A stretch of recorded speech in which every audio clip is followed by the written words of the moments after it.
It feels like it's overcast, but it's actually a little bright out here. It's like shiny but bright, so we've got our sunglasses on as not to cause wrinkles. We are giving ourselves 2 hours. 2 hours to freshen up our front porch, plant a tree, and plant 2 pots. So we're gonna see if we can do it because that's all we have before our next live video. Yeah, it's not a 2-hour challenge. It's just all the time we have. And it's challenging.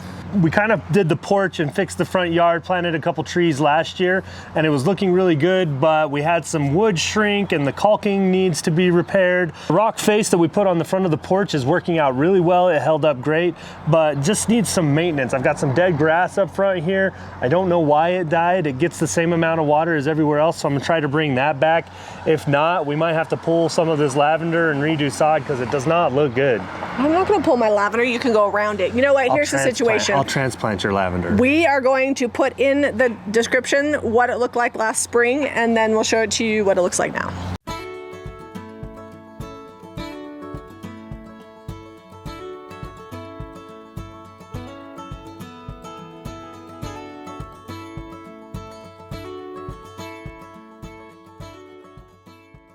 All right, so this little tree here had like a terrible lightsaber accident.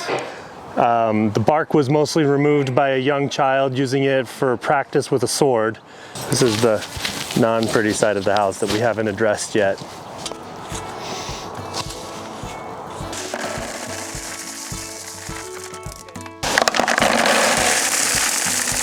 It's supposed to be well-drained soil for peonies. I looked it up. You can put peonies in pots.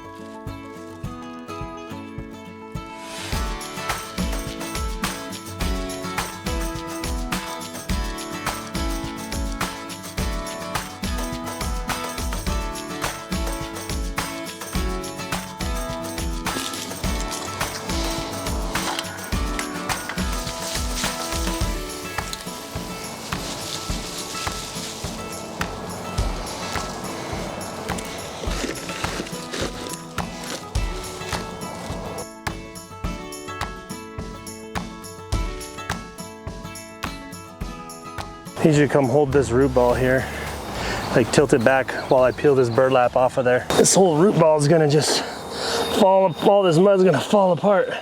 Well, the good news is it'll be nice and broken up. Well, let's hope it doesn't ruin the roots. How broken up do you want it to be? I'll hold the burlap. Okay. Don't die, little. All right, pull that out. Cherry tree. Oh yeah, that's got that little metal crate thing on the bottom.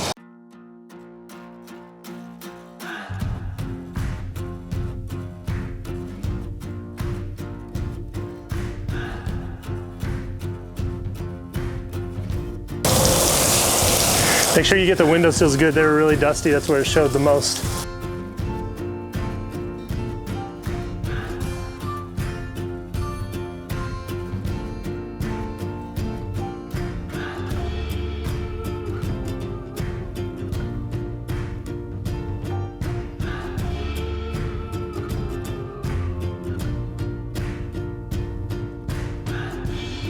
My love for the ocean, I would be long gone by now.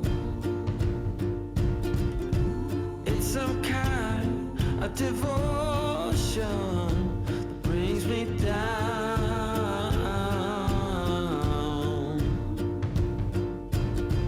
That without my love for the ocean, I would be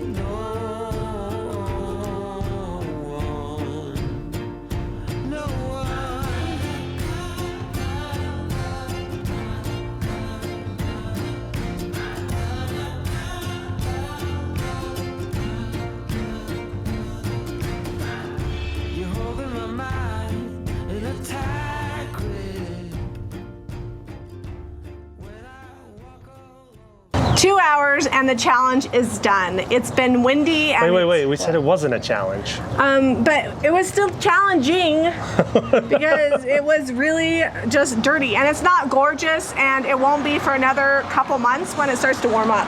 Yeah, I mean, now we just have to wait for nature to do its thing. I can't make the grass be greener April 20th in Utah. Can you not? No. If you guys live in an area where you have false springs go back and forth, I really love the idea of planting in pots, because then if you do have a freeze coming, you just move them inside and you're just fine. I won't be putting anything in the ground other than that tree until after Mother's Day. You can hit up JamiRayVintage.com for the paint and products that we've used on this porch, not in this video.